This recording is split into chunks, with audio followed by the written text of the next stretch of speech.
everybody, and welcome to Unity Spiritual Center of Windsor. Our online Sunday service begins now. And my name is Mariette Jones. Windsor is in Ontario, Canada, for those of you who are not aware. Reverend David Old is our minister, and he will be speaking today. His talk title is Back to the Basics, The Power of Prayer.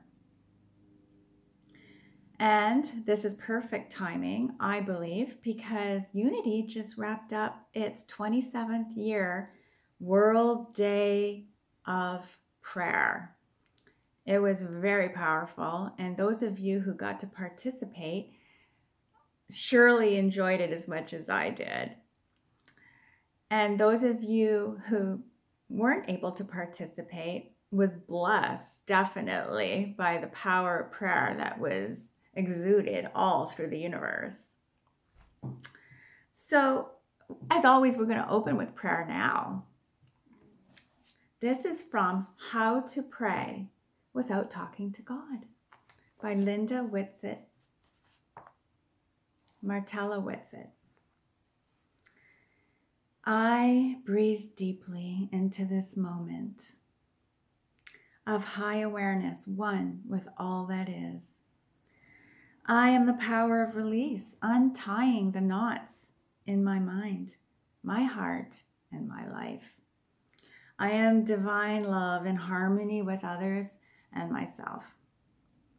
I am the power of will, willingly releasing the thought of have not and cannot. I am divine mind, abundant and capable. I am the power of imagination, dissolving the energy of will not, may not, and might not, could not, would not, and should not. I am divine wisdom, knowing all things are possible. I am the power of life, claiming my vibrancy, my vitality, and my value. I celebrate my true nature, which is divine. Now it is time for our first song. And we are very grateful for the permission granted by Daniel Nahmod. Let's enjoy the blessing of this song, Everything New. Bring it on. Everything new. Everything different. Everything true. I am ready for my next thing to do. Oh, I know it's gonna be everything new. I'm through crying,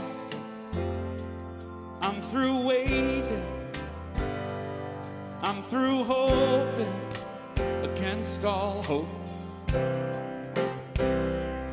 I'm through longing for something gone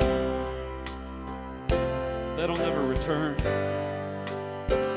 Think I finally learned to bring it on. Everything new, everything different, everything true. I am ready for my next thing to do. Oh, I know it's gonna be everything new. I'm through grieving,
just as I did back then. I'm gonna rise again, so bring it on. Everything new, everything different, everything true. I am ready for my next thing to do. Oh, I know it's gonna be everything new. So bring it on. Everything different, everything true. I am ready for my next thing to do. Oh, I know it's gonna be everything new. I know it's gonna be everything new.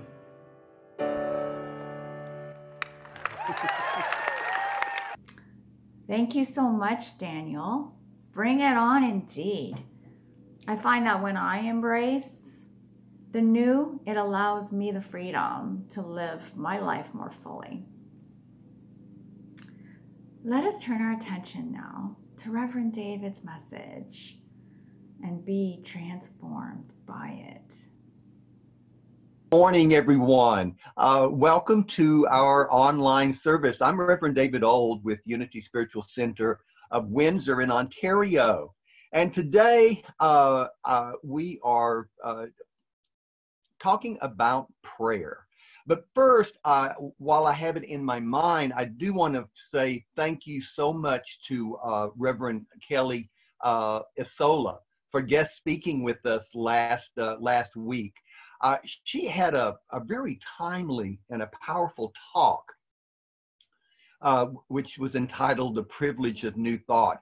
So if you missed it, I do invite you to look it up in our archives, and just know that all of our talks are available on our Unity website, Unity Spiritual Center of Windsor website, on our YouTube channel, and also on our Facebook page. So if you ever miss a service or a talk, you can look it up.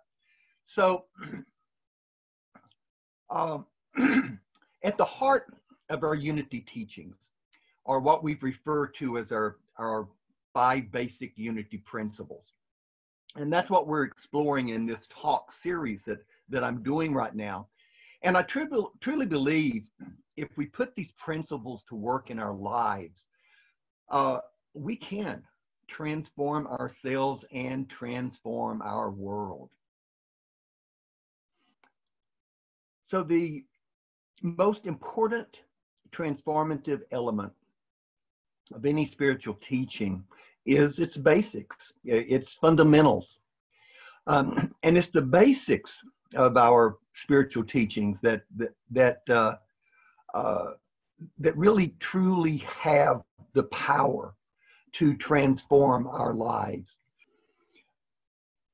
In Unity, we believe that we are spiritual beings having a human experience, but we're spiritual beings, and we live in a spiritual universe which is governed by spiritual laws.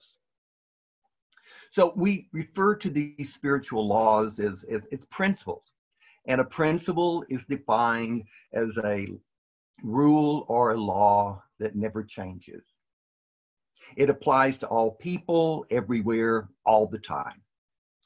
So today we're exploring our 4th Unity basic principle, which is about the power of prayer and the importance of prayer. But before we go into that, let's just review the first 3 principles that we've already talked about in the last few weeks. So our first basic Unity principle is that there is only one presence and one power active in the universe and in my life, God the Good. Now, we looked at this and we saw that through all of our spiritual, different spiritual the different spiritual religions and ways of life out there, they all have at the core of it, at the center of it, this idea of oneness. Remember in the Bible, in the Jewish prayer, there's only, remember, O Israel, that the Lord your God is one. And we also looked at quantum physics and how quantum physics is showing us that everything is truly one because it's all connected. It's all interconnected. And so even our most radical science right now, quantum physics, is pointing to the truth of our oneness, of our interconnectedness of all things. And then our second principle, I mean, if everything is one, if everything is connected, then our second principle just naturally follows. And that second principle is that we are created in the image and likeness of God, and we are inherently divine. So as we truly come to understand and believe and put these principles to work in our lives, we begin to see that we are living in a limitless ocean of pure spirit, of pure awareness, of pure consciousness, pure love and infinite potential. And as we align with this truth, we cannot fail. You know, we are one with our Creator, and Spirit lives and has its being in and through and as us, just as we live and move and have our being in Spirit. So being one with Spirit, we can tap into the power, we can tap into the wisdom, the abundance, the wholeness, and the guidance of Spirit that's always there with us. Our third unity principle is that co-creators with God, we create our own reality through our thoughts and our beliefs. You know, you cannot perform a single act without putting your consciousness in it. You know, everything you see around you began as a thought. And thoughts are creative and thoughts are powerful. You know, over 2,500 years ago, the Buddha said, all that we are is a result of what we have thought. You know, what amazing powers we as humans have. You know, we have no less than the abilities of the Christ within each and every one of us. And a long time ago, Jesus actually said in John 14:12, he said, you know, these works that I'm doing, these miracles that I'm doing, well, he said, you can do those too. You can do those too. And even greater works than these, you can do. So if we truly can do all the works and even greater works that Jesus did, then we can change our lives and we can change our world. So our fourth unity principle states that through prayer and meditation, we align our heart-mind with God.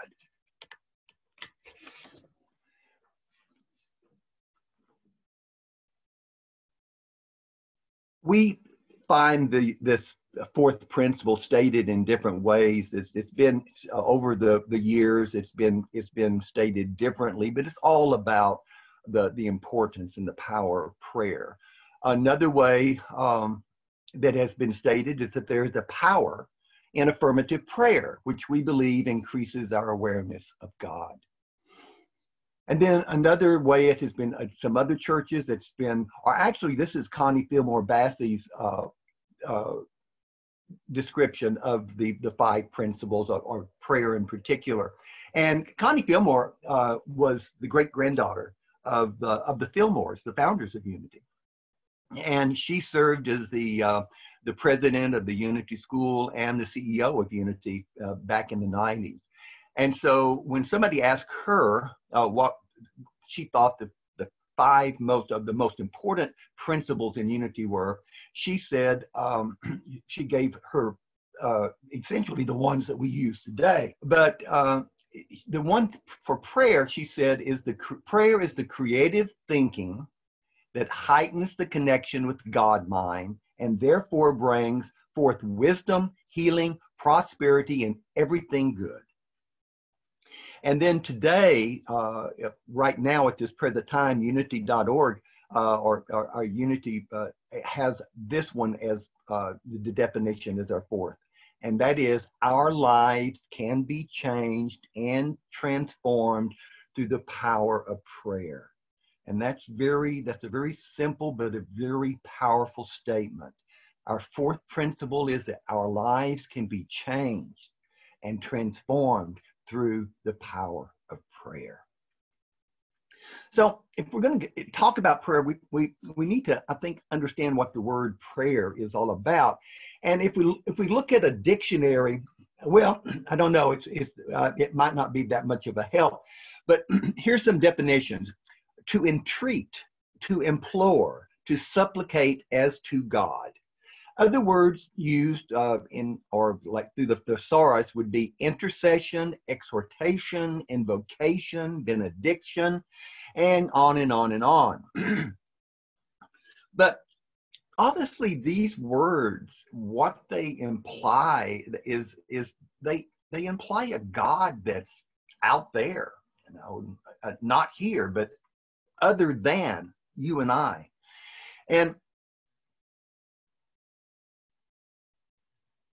God is not separate or apart from us. And so, I mean, by using these words and acting as though God is out there, it really doesn't align with our first principle, which says that there's only one presence and one power in the universe, and our second principle, which tells us that we're part of that one presence and one power. So this mental image of a God out there is something we honestly need to let go of.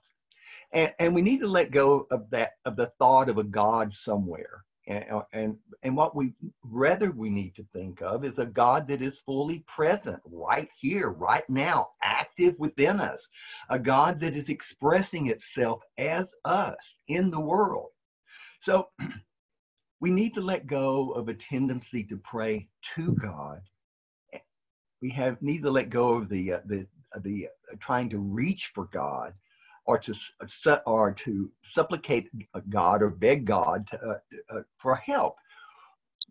God is here, fully present in this moment, and prayer is not conditioning God to your needs or begging for handouts from heaven. Rather, prayer is conditioning your life to the activity of God. We don't pray to cause some change in God, but we pray to change our tendencies, our awareness, so that we can acknowledge that which is. Jesus clearly says the Father knows what things you have need of even before you ask. And so there's no need to tell God about your problems. There's no need to beg or plead and supplicate help. One of my favorite Unity ministers is Eric Butterworth. And Eric Butterworth has a lot to say about prayer. And I'm especially fond and have been influenced by his talks on metaphysical prayer. And Butterworth often said jokingly, there's no point in asking God to do something for you because God has already done everything that he can ever do, period, final.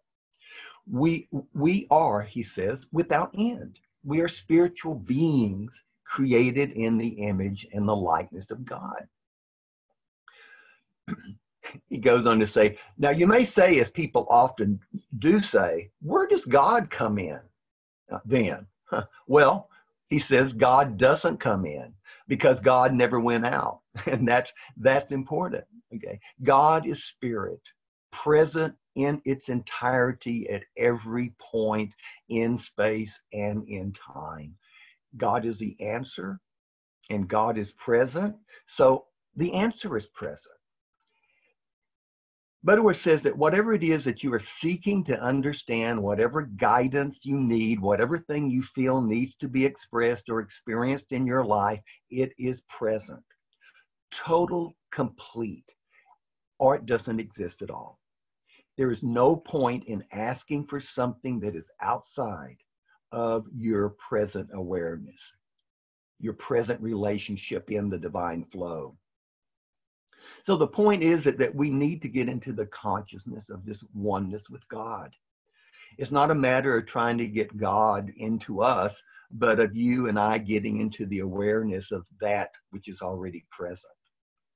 You know, the truth of the matter is consciousness is the key, our consciousness of this. We live in divine mind, and this is our milieu. It is impossible to have a mind apart from divine mind.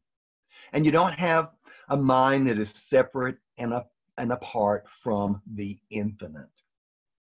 Your mind is an activity within divine mind.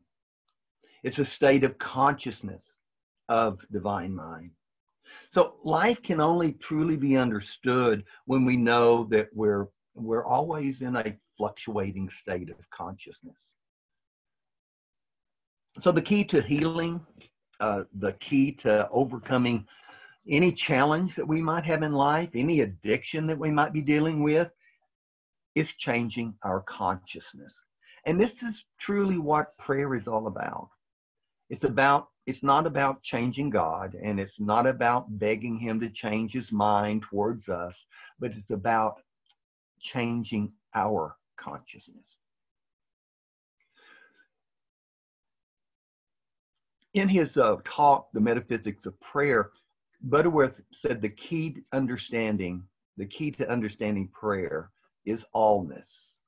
And allness is a term that I've mentioned this before, but allness is a term that Butterworth used often interchangeably with the word God. And the reason he used the word allness as a substitute for God was because when we use the word God, you know, our minds immediately think about out there or up there, or we think of something separate. And Butterworth says as long as we think something separate, we've created a separation which exists within us. And prayer can only be effective when we think oneness. So instead of thinking of God, Butterworth thought allness. Allness means a totality. It's not out there somewhere, it's the whole thing. And in other words, you might use the word universe or the whole of things, but the truth of the matter is, whatever word, it's the all life is present. Everything is present. If there's allness, the whole is present. All life is present. All wisdom is present. All substance is present. All guidance is present. All love is present. If there's allness, the whole is present. We live and we move and we have our being in this allness, which is present. It's not absent. So prayer is not about getting more out of life. It's not about to get more love. It's not even to get more from God. But whether we know our oneness, we need to be still and know that I am God. Be still and know that I am the activity of life, all of life, expressing at the point where I am. I mean, I need to know that. And the fact is we don't know that. And because we don't know that, we lose the consciousness of it. And because life is consciousness, when we're out of the awareness of the allness of life, then we experience separation and deterioration. So the need is not for God to give us more life, but to be more aware of the allness of life, which is always present. It is that in which I live and I move and I have my being. And I can never, and you can never get out of that. You know, the wonderful part of the creative process is that this allness is forever seeking to fulfill itself in us. And this might be a play on words, but it's important for you to totally understand this. You know, I am an eachness within the allness of God. This is one of Butterworth's favorite saying. I am an eachness within the allness of God, and we need to understand that. You know, Jesus said it's the Father's good pleasure to give you the kingdom. And the kingdom, he says, is not here nor there, but it's within you. The kingdom is the whole that is present even in the part. In other words, the kingdom is the oak tree that is present even in the seed. It's the Christ that is present even in the imperfect person. It's the allness of God that is present even in you at the point of where you are. You know, what this says in its simplest possible terms is while you may be involved in praying to God, the ultimate reality is that God is praying for you. You understand that? You know, the Father's good pleasure is to give you the kingdom. These are the words of Jesus. The allness has but one intent as far as you are concerned, and that is to perfect itself and to express itself in and as you. I mean, life is seeking to fulfill itself in you in the renewing process of your body. I mean, love is constantly renewing itself in you. So Butterworth says, don't pray to God, but pray from the consciousness of God. So first of all, be still and know that I am. That's the first thing. Be still and know that I am. You don't have to reach God. You have to reach yourself.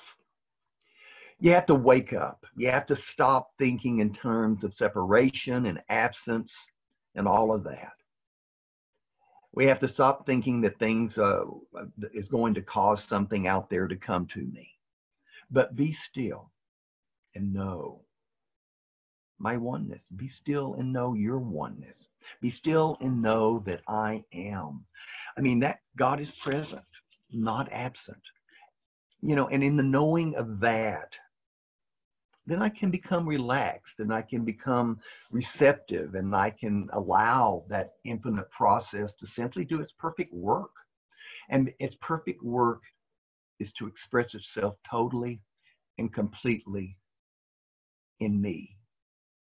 Its perfect work is to express itself totally and completely in you. It has no other intent as far as I'm concerned or as far as you are concerned, except to hear me, to hear you, to guide me, to guide you, to direct me, to guide you. So why would Jesus then indicate that we should ask God for help if we want his answers? And he, in Mark 11:24, Jesus says, all things you pray and desire and ask for, you will receive. So the little word ask seems to have created a little bit of a confusion. I mean, quite often people say, I asked God for this and I asked God for that, and God just says no. The implication is maybe that God doesn't like me, or that God is too busy with other things, or perhaps he wants me to suffer for some inscrutable reason of his own. But of course, a lot of, our religious tradition has really rationalized man's problems in this way. But in James 4:3, we read, "You ask and you receive not because you ask amiss." In other words, you ask Butterworth explains it this way. He says, in other words, you ask in a begging attitude. You're pleading and supplicating for something which is already the reality of your being. You see, interestingly enough, if you look at the word ask in both the Hebrew and Latin, or the Greek root words, if you look at that as it exists in Scripture, you find that the strongest connotation is to claim or demand. So that word ask is really, at the root of it, is to claim or demand. Not to beg, but to claim. So Butterworth uses the example of you. He says you ask for electricity when you walk into a room by claiming it, by turning on the switch. The power is already there, but you claim it. And for Butterworth, this is a vital realization of truth.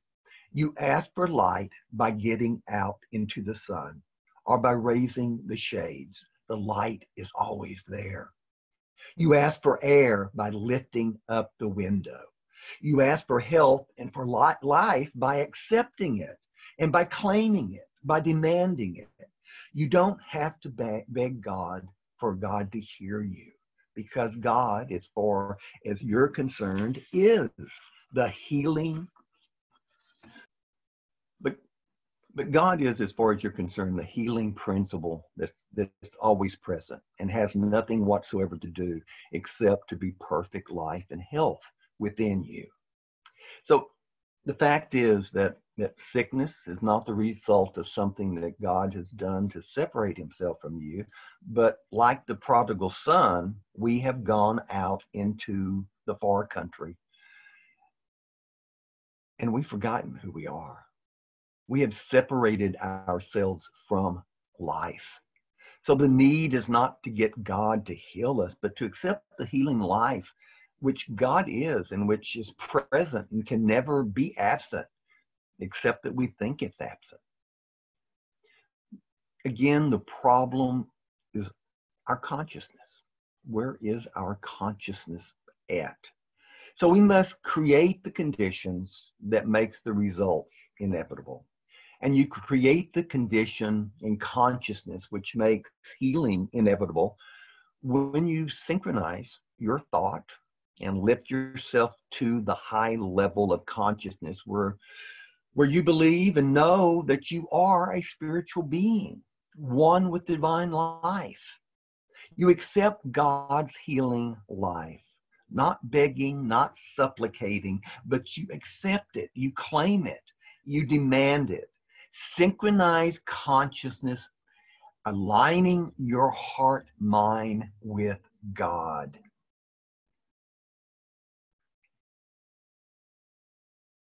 And as a result, the healing flow of life and health is inevitable by just synchronizing and aligning your heart mind with God.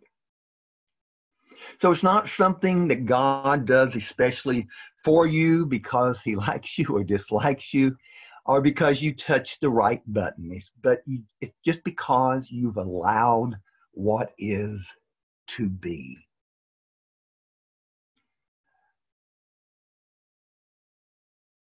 Problems in our experience come because of a negative or a no awareness.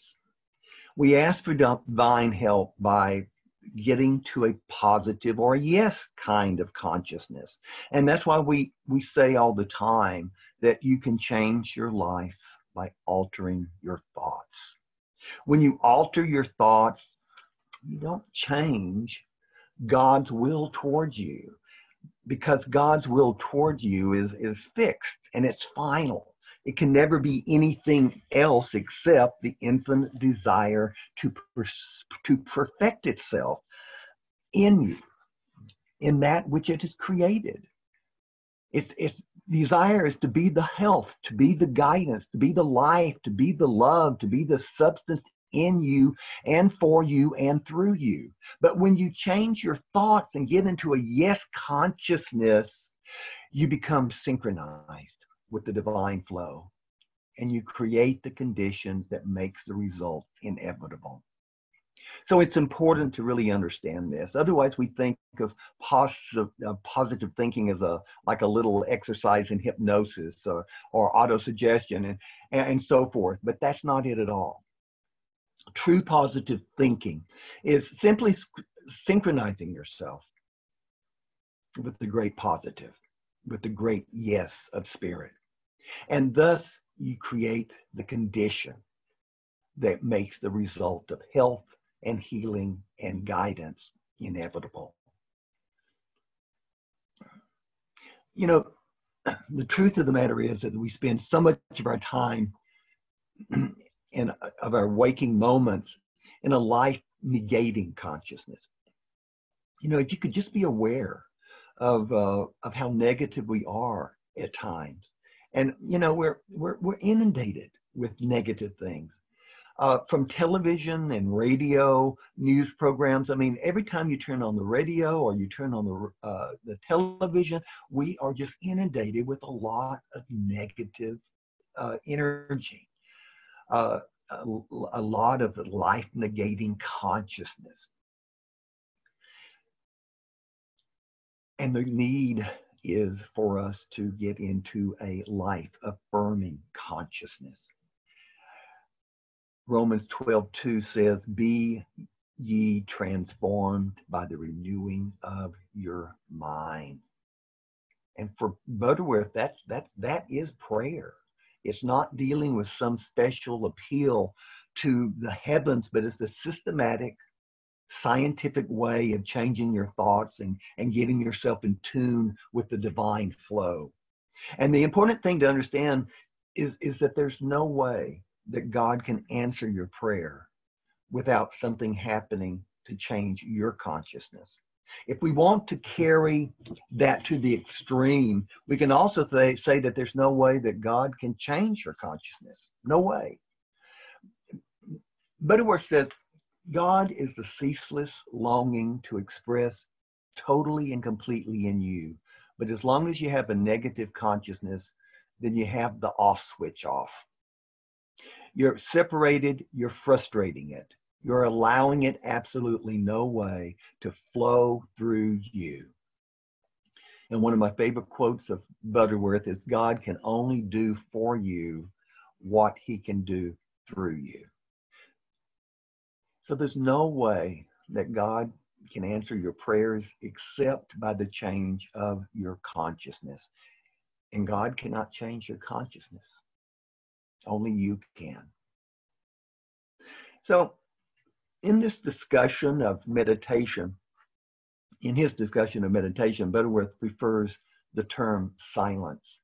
And true meditation, or the silence, is part of a process of spiritual prayer.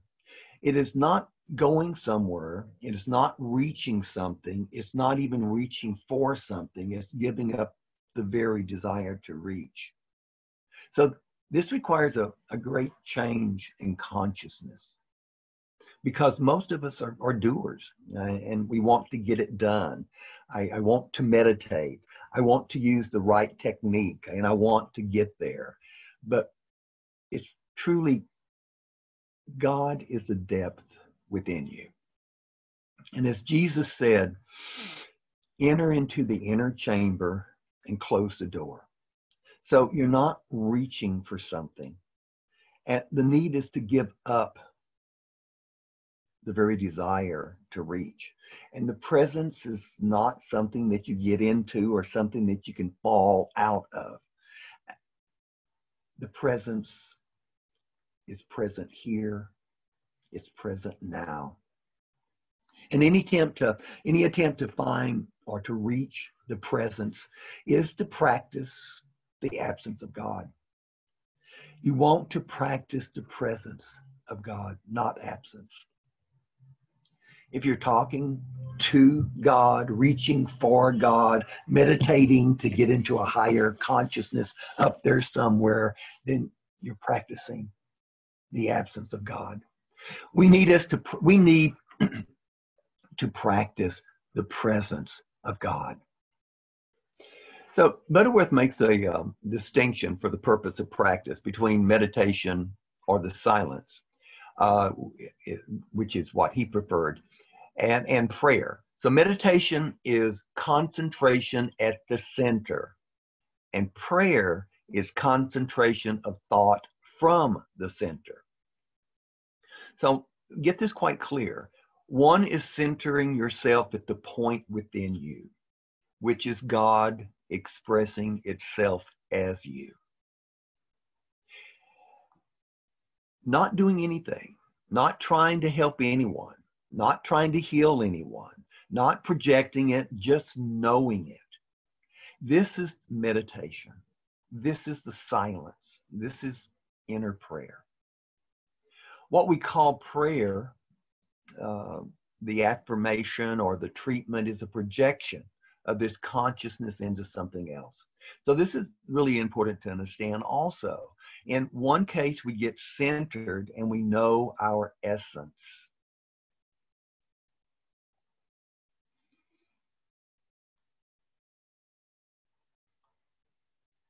We know our oneness. We get the feeling of wholeness, of allness at our center.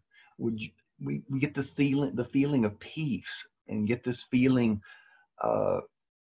that, well, sort of like the Greek philosopher Plotinus, who expressed it this way. He says, the whole universe rushes, streams, and pours into me from all sides.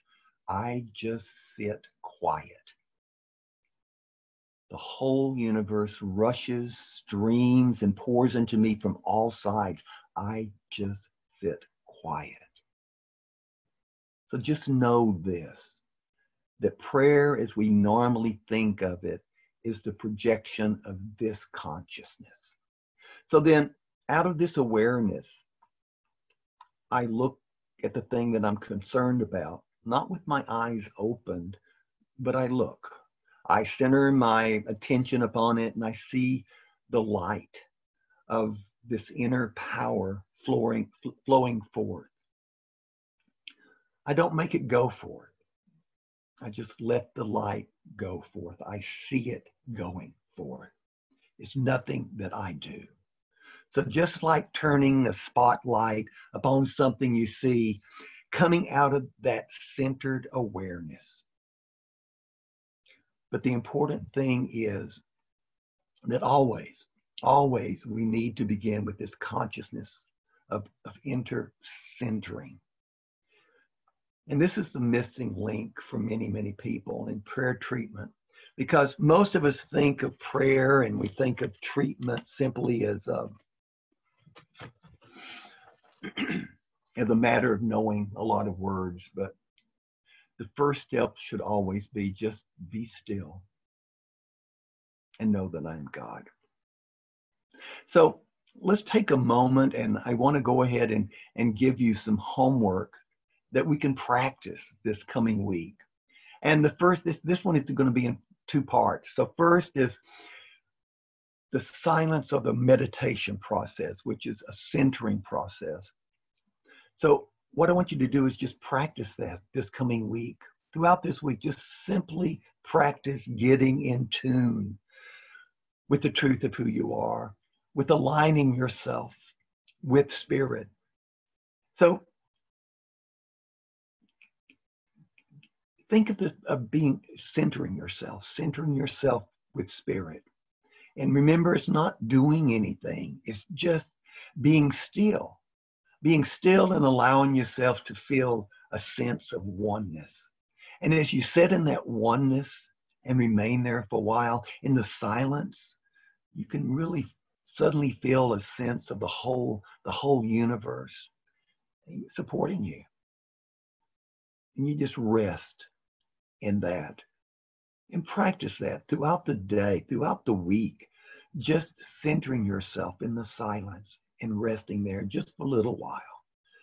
When a lot is going on in your life, things aren't going as they should, as you feel they should, then just take a while, take a moment to just rest in that silence and center yourself.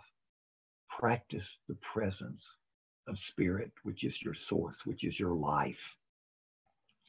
And then the second part of the homework is to involve yourself in a prayer treatment for something about which you're concerned.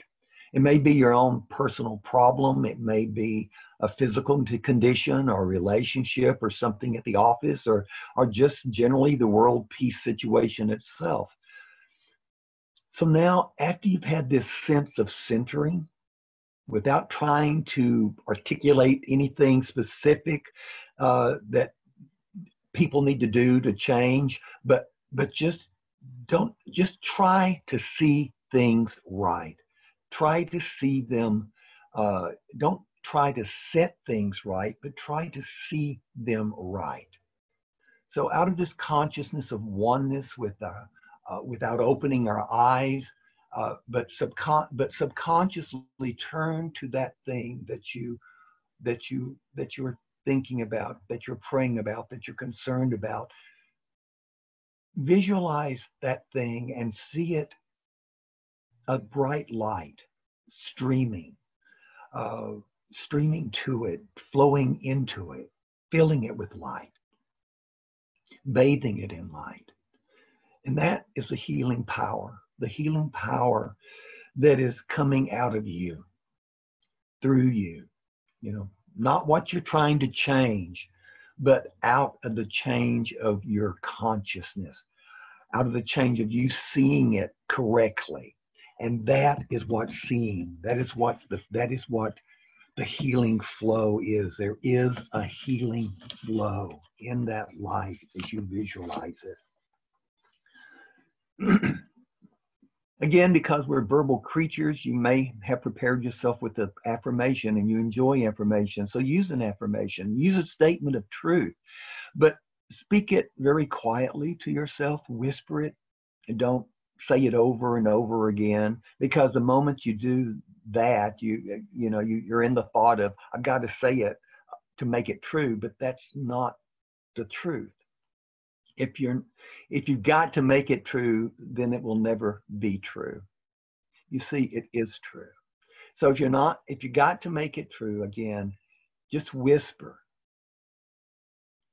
the affirmation as a support, as a conduit through which the power flows. But the words are not your words. The words are of Him who sent you. So practice that. Practice that in times of prayer for yourself, for your condition, for your job, your finances, or anything else, or the world in general.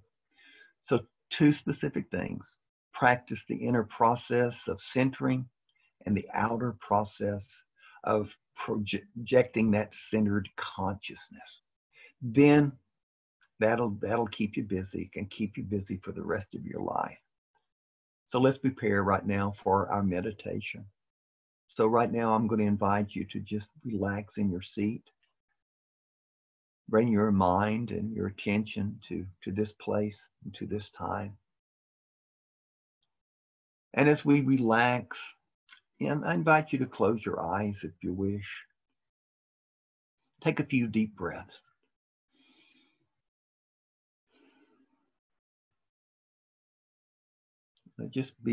Take a moment to be really still. And in this stillness, I want to suggest that you feel a sense of gratitude. That's all. Just feel a sense of gratitude. Feel grateful. If there's ever been a time in your life when you've had a tremendous sense of gratitude for something that's happened, you can probably remember that exhilarating feeling. So let your consciousness now express and experience that exhilaration. Just feel it. feel grateful. And you know, this attitude of gratitude is to actually creates the condition that makes results inevitable. And this is why we give thanks.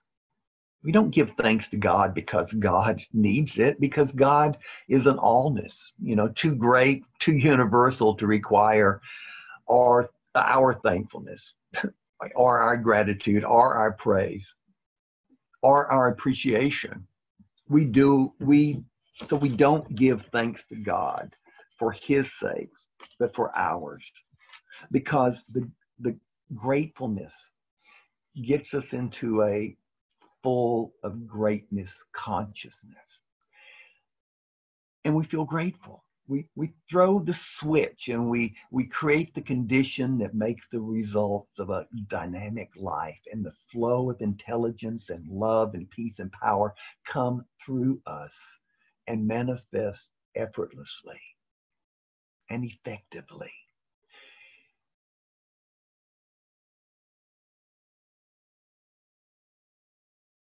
So may this feel so good to you that you practice this, that you want to practice this all the rest of the days of your life, and over, so that you can just throw that switch anytime you want into a feeling of gratitude.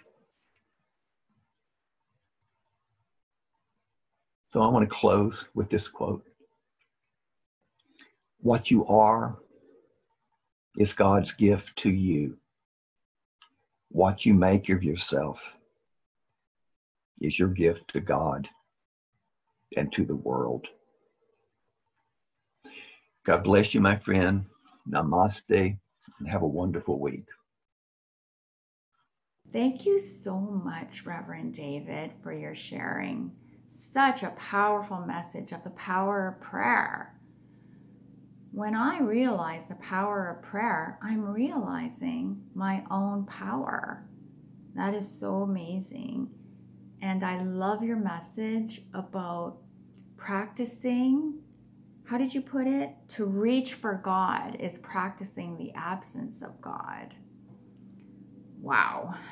I'm going to be carrying this forward with me this week as I do the homework that you recommended. Thanks again. It is time for our second song.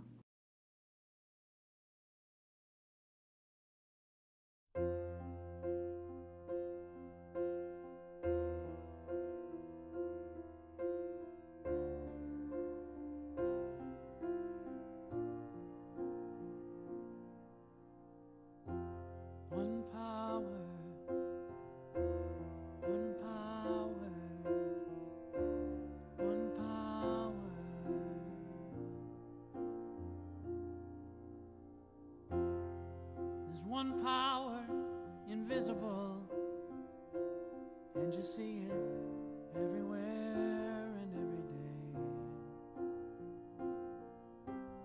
day.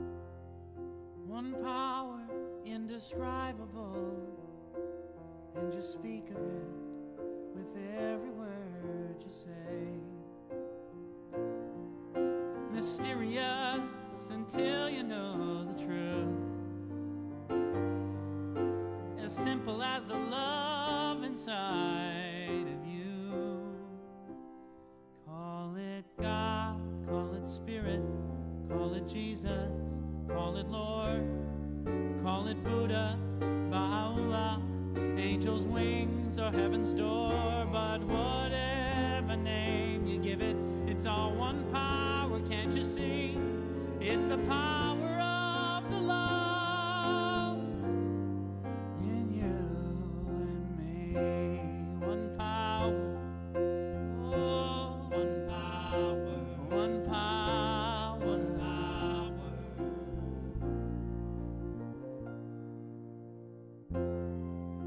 We speak so many languages, have different clothing, different colors, different names,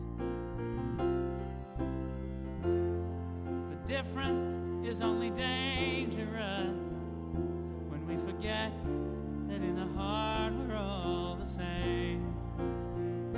And we'll remember once we close our eyes to see that such distances were never meant to be.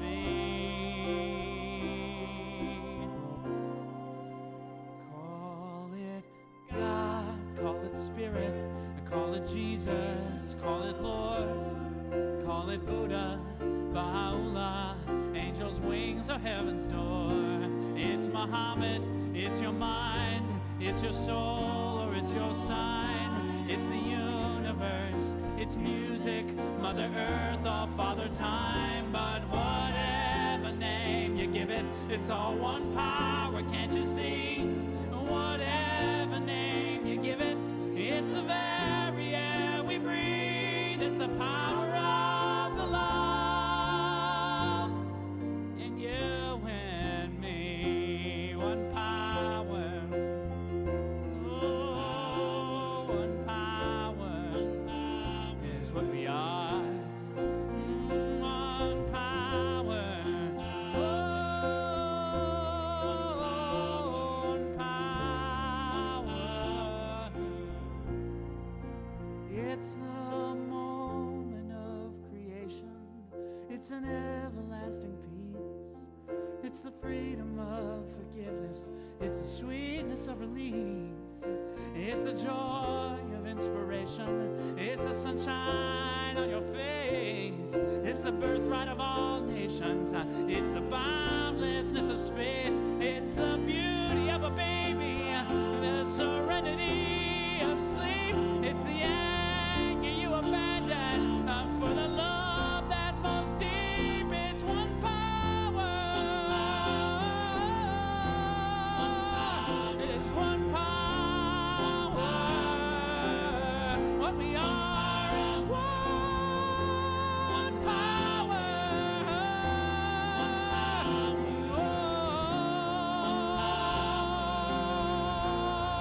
It's the power of the love that lives forever in you and me. It's the power of the love in you and me.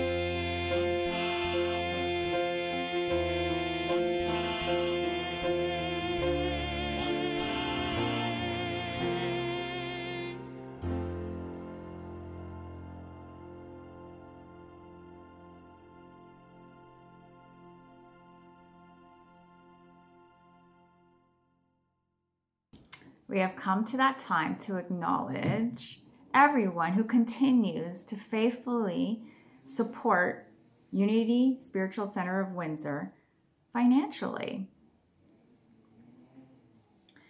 These love offerings go a long way to support us as we continue to do our work in the world. Thank you for remembering to donate every time that you take a class or listen to this service and all services. Thank you for all your donations. And if you wish to donate now, you can do so with e-transfer or PayPal. And this is the email address that you use, unitycenterwindsor@gmail.com. Or you can go to our website, unityofwindsor.org, and click on the blue donate link on the homepage. So this will take you to a secure site, Canada Helps. This is where you can choose to make a one-time love offering or a recurring donation with credit card or debit. Finally, you can always just write a check and stick it in the mailbox, and that will get to us. Our contact information, including our address, is found on our website. Thank you again. We bless you, and we are grateful for your generous support. For those of you who wish to find out more about our ever-expanding classes and workshops and social gatherings online, please refer to our weekly newsletter. If you do not receive our newsletter as of yet and wish to do so, contact us and we'll get you in the loop. So everybody, it is time for our vision, mission, and statement of being. Together, let us affirm our vision. A world powerfully transformed through the growing movement of shared spiritual awakening. Our mission? We inspire and empower spiritual growth to awaken us and transform the world. Our statement of being: I am a dynamic center of the Christ light, mighty to unfold my good and radiate that good to others. Also at this time, we will pray a blessing over our financial offerings. Divine love in me and through me blesses and multiplies all that I am, all that I have, all that I give, and all that I receive. And let us pray our prayer of protection. The light of God surrounds us. I am light. The love of God enfolds us. I am love. The power of God protects us. I am power. The presence of God watches over us. I am presence. Wherever we are, God is. I am divine. Again, from the bottom of our hearts, thank you for being here, everybody. Thank you, Reverend David, for your awesome, inspiring, and truth-filled message. Thank you to the musicians, Michael Karloff and Daniel Nahmod. I wish to bless everyone right now and send you off into an awesome week, practicing the presence, the divine within each of us. Amen. And so it is.